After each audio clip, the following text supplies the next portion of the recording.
Udah, aku tuh kena asam lambung udah 9 tahun, Masya Allah, kok bisa? Nah, dan itu sensasinya keliengan vertigo. Kenapa ya Bun gak sembuh-sembuh? Di sini juga aku bakal bahas konsumsi vitamin itu tepatnya di jam berapa sih Bun, dan berapa kali sehari vitamin apa saja yang baik kita konsumsi.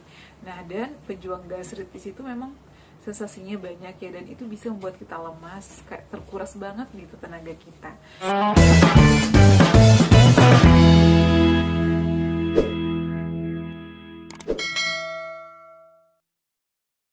Assalamualaikum warahmatullahi wabarakatuh. Hai semuanya, kembali lagi di channel aku, Adeva dan Bunda. Gimana kabarnya teman-teman? Semoga semua sehat selalu ya. Terima kasih banyak yang udah hadir di live aku malam ini ya. Insya Allah aku akan selalu live sehari sekali ya, ataupun 2 hari sekali. Jadi dinantikan terus. Buat kalian yang ingin langsung bertanya, yang langsung interaksi, bisa hadir di live aku ya. Biasanya aku itu live-nya pada Isya ataupun pada Maghrib. Nah teman-teman, buat kalian yang masih berjuang melawan asam lambung, GERD, anxiety, psikosomatis, tetap semangat ya. Terapkan 3P-nya. 3P itu apa sih? Pola makan, pola pikir, pola hidup sehat. Dan tentunya pola tidurin juga harus diterapkan, nggak boleh begadang. Asam lambung itu bisa sembuh total nggak sih? Bisa. Yang penting dari manusianya, kata dokter. Jadi kita itu harus happy, harus healing, karena obat yang paling ampuh itu adalah pikirannya harus tenang, happy. Jadi jangan selalu memikirkan hal yang negatif. Dengan cara apa Bun? Kita harus melakukan hobi kita ya. Misalnya kalian senang banget nonton ataupun senang masak, lakukan itu agar pikiran-pikiran kita terfokus sama kegiatan atau hal-hal yang kita lakukan. Jadi kita itu harus melakukan hal-hal yang positif. Kalau aku pada saat itu ya bergabung dengan komunitas-komunitas positif seperti komunitas olahraga, komunitas jogging, senam, dan lain-lain sebagainya. Jadi kalian boleh lakukan juga. Bunda, tapi aku belum bisa lari, aku belum bisa senam. Jadi teman-teman, kita itu bergabung di komunitas sesuatu bukan saja hanya untuk lari. Jadi ada banyak komunitas keagamaan ya, ataupun kajian-kajian, itu juga bisa membuat pikiran kita lebih tenang.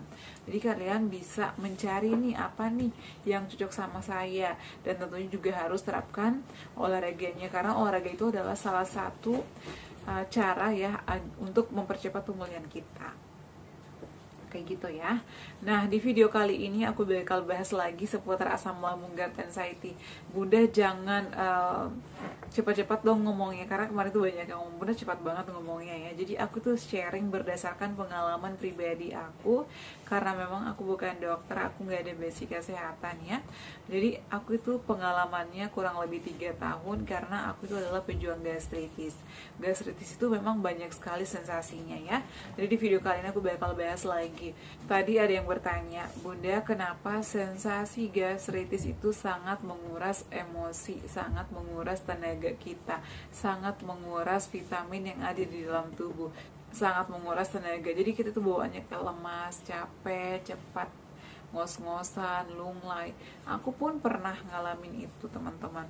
Kenapa? Karena dengan banyaknya sensasi yang kita hadapi, itu bakal membuat kita capek, stres, trauma, pusing, keliengan. Ini sensasi yang sering dialami. Gastritis, GERD itu beda sensasinya, tapi hampir sama.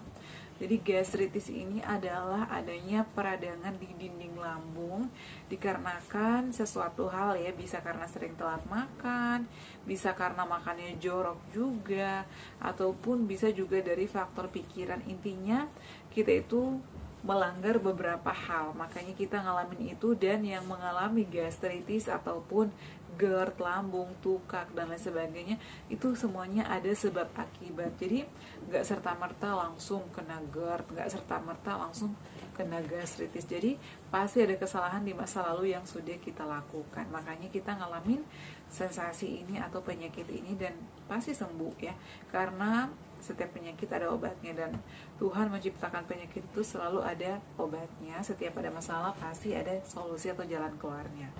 Jadi kalian gak usah takut ya. Nah, di sini aku bakal bahas atas nama Nursia Ulon. Assalamualaikum Bunda, saya asam lambung sudah 9 tahun gak sembuh-sembuh, pusing, kelayangan, vertigo, dan HB-nya hanya 9, nggak pernah naik. Nah, jadi teman-teman, ini teman kita udah 9 tahun sakit asam lambung. Kenapa nggak sembuh-sembuh? Nah, ini kita wajib introspeksi diri. Kira-kira kenapa ya kita nggak sembuh-sembuh? Udah 9 tahun loh, itu bukan waktu yang sebentar. Pertama, dari pola makan, ya, atur jadwalnya, bisa 2 jam sekali, bisa 3 jam sekali, sesuaikan dengan kondisi kalian dan sesuai kemampuan. Kalau misalnya aku nggak kuat bun, makan itu harus setengah jam sekali, ya nggak apa-apa, jadi setengah jam makan tapi porsinya kecil. Porsi kecil tuh seperti apa sih bun? Kalau aku nih pada saat itu makan porsi kecil itu adalah 1 centong nasi itu loh, 1 centong, kemudian aku bagi kadang beberapa bagian, kadang 5, jadi 5 suap. Lauknya apa aja, bisa nasi, pakai ayam, pakai ikan, kemudian pakai apa aja, pakai tahu, tempe, sayuran.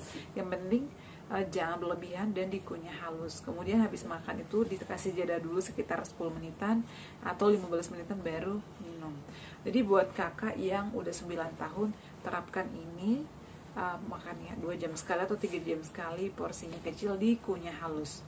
Nah, bunda makan aku itu udah diterapkan dengan benar, menu-menunya juga diperhatikan ya, hindari gorengan, gurih, kemudian asin-asin, dihindari dulu. Intinya kita tuh harus perbanyak kayak konsumsi sayuran, tapi harus matang ya, jangan sampai mentah, karena mentah itu juga bisa menimbulkan sensasi.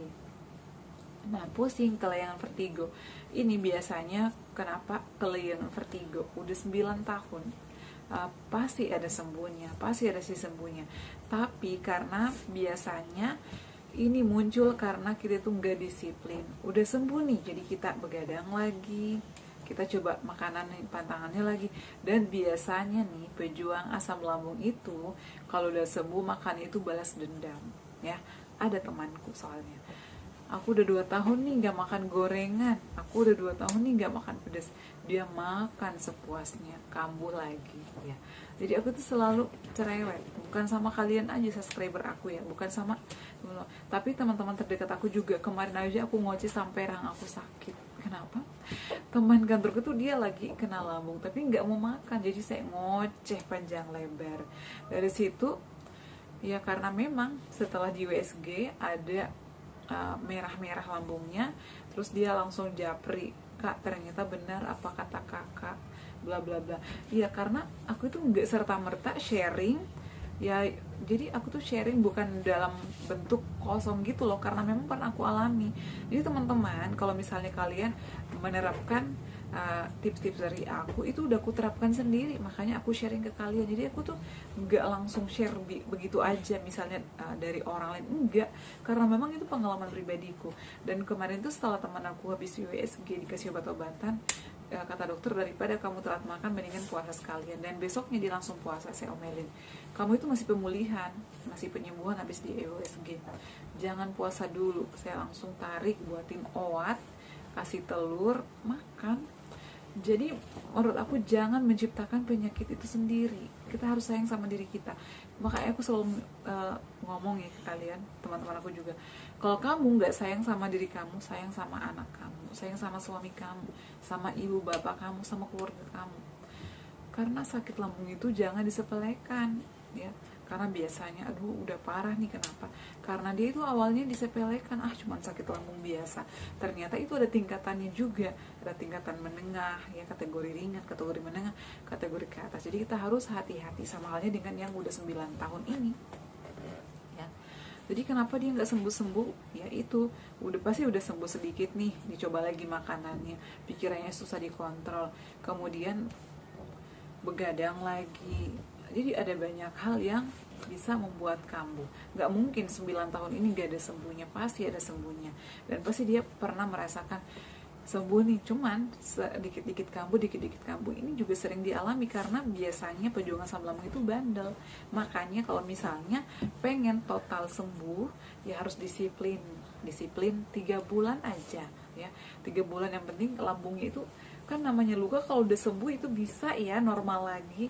Tapi intinya kalau mau makan sesuatu jangan berlebihan, karena luka lama itu kalau misalnya udah mulai lagi itu nanti bakalan susah penyembuhannya. Sama dengan sakit hati, kalau udah sakit hati sekali aku tuh biasanya ya susah memaafkan orang. Jadi orangnya bukan pendendam, memaafkan orang, cuman kayak udah kecewa gitu loh, jadi susah lagi mau percaya sama orang itu. Kalau aku itu orangnya kayak gitu. Sama halnya dengan yang sakit lambung. Kalau yang udah sakit lambung ini udah sembuh ya, jadi kalau udah sembuh kita harus rawat nih kesembuhan kita, jangan macam-macam lagi, jangan nyobain ini itu kiri kanan lagi, no. Jadi kalau kalian pengen sembuh benar-benar ya harus terapkan pola hidup sehat. Sampai berapa lama sih Bun menghindari pantangannya? Kalau pengen sembuh total ya selamanya kayak gini nggak boleh, bukan haram teman-teman ya. Aku tuh bilang bukan haram, tapi perhatikan porsinya, introspeksi diri, dan harus sadar diri. Kita itu ada riwayat, kita itu pernah kena GERD, pernah kena gastritis, pernah kena asam lambung. Dan yang udah kena asam lambung itu gampang kambuhnya, susah sembuhnya, karena aku pernah ngalamin pribadi aku sendiri. Makanya aku trauma. Tapi hari ini lagi lomba itu disediain gorengan, ada beberapa 4 talang gitu gede, dan juga pakai es selasi sama timun. Masya Allah, aku tuh hampir kalap. Aku makan gorengannya 5, Masya Allah. Tapi aku tuh makannya gorengan molen ya. Jadi menurut aku makan nasi dulu, habis makan nasi makan molen, dan aku minum es. Tapi esnya tuh nggak dingin banget gitu loh. Jadi aku tuh nggak ngambil esnya, cuman ngambil jusnya aja. Jusnya kemudian aku diamkan beberapa sekitar setengah jaman lah ya. Jadi kayak nggak dingin banget sih. Aku minum itu ya karena aku tuh haus banget, dan kata teman aku, kamu kok nggak ambil esnya? Nggak, aku nggak mau. Jadi aku tuh nggak mau kayak terlalu berlebihan gitu ya. Oke lah ya, karena memang udah lama kita nggak konsumsi yang minuman segar-segar gitu. Tapi ya harus sadar diri, aku ada riwayat nih, aku ngitung-ngitung udah 5 nih, udah makan molen 3, makan singkong 1, makan tempe 1, udah nggak boleh nambah lagi nih, nggak boleh nambah lagi. Alhamdulillah sih habis itu perbanyak minum air putih ya. Aku konsumsi air putih itu 8 gelas lebih per hari, harus cukup ya. Nah kemudian di sini juga aku bakal bahas terkait kesemutan ya. Bunda sering ngalamin kram gak? Sering ya. Itu biasanya karena peredaran darah juga nggak lancar, kita kurang gerak, kemudian kekurangan vitamin. Jadi nggak apa-apa banget loh kalau misalnya kalian rutinin konsumsi vitamin kayak Neurobion, itu bagus. Aku pernah nanya kok ya ke apoteker aku pada saat yang sedang aku konsultasi, itu dia ada dokter juga. Habis aku konsultasi ke dokter, biasanya aku diarahkan ke apoteker dan juga ke ahli gizi karena aku pernah konsultasi juga ya.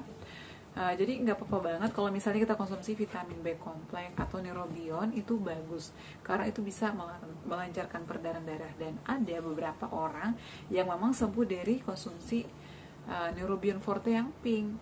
Apalagi nih kalau misalnya kayak Bang Sopian kemarin, dia tuh sering ngojek, naik motor, kecapean.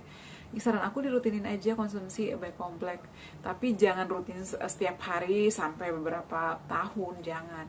Kalau aku nih teman-teman, konsumsi B kompleksnya biasanya di malam hari, setelah makan, sebelum tidur. Jadi pada saat paginya beraktivitas itu bangunnya lebih fresh ya. Kemudian selain Neurobion juga bisa konsumsi kayak Blackmores, itu bagus ya. Vitamin apa aja sih, Enervonsa juga it's okay, berkonsumsi nggak apa-apa, yang penting kita konsumsinya tepat waktu dan setelah makan aja sih. Setelah makan jangan berlebihan. Konsumsi vitamin itu hanya sekali sehari ya, jangan 2 kali. Kalau aku sekali sehari, kalau nggak pagi ya bisa malam ataupun siang juga nggak apa-apa ya, sesempatnya aja. Yang penting ditentukan, kalau mau pagi ya pagi, kalau mau malam ya malam. Aku sih biasanya kayak gitu ya. Jadi kalau misalnya kayak masih sering vertigo ya, tidurnya yang cukup, pikirannya dikontrol, jangan begadang, makanannya diperhatikan, jangan sampai telat makan. Karena kalau asam lambung naik itu bisa menyebar kemana-mananya. 1001 sensasi, terutama pejuang gastritis itu pasti ngalamin.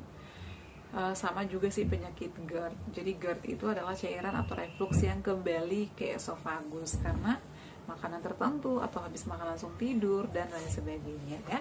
Pola hidup juga, dari pola pikir begadang juga itu bisa menimbulkan penyakit. Seperti itu ya teman-teman, semoga sharing kali ini bermanfaat. Terima kasih yang sudah bertanya, terima kasih juga yang selalu setia menonton video-video aku ya. Semoga kalian lekas pulih, lekas sembuh kembali seperti sedia kala. Jangan lupa untuk terus dukung channel aku Deva dan Bunda dengan cara like, comment, share, dan subscribe. Assalamualaikum warahmatullahi wabarakatuh. Sampai ketemu lagi di video-video aku selanjutnya. Bye.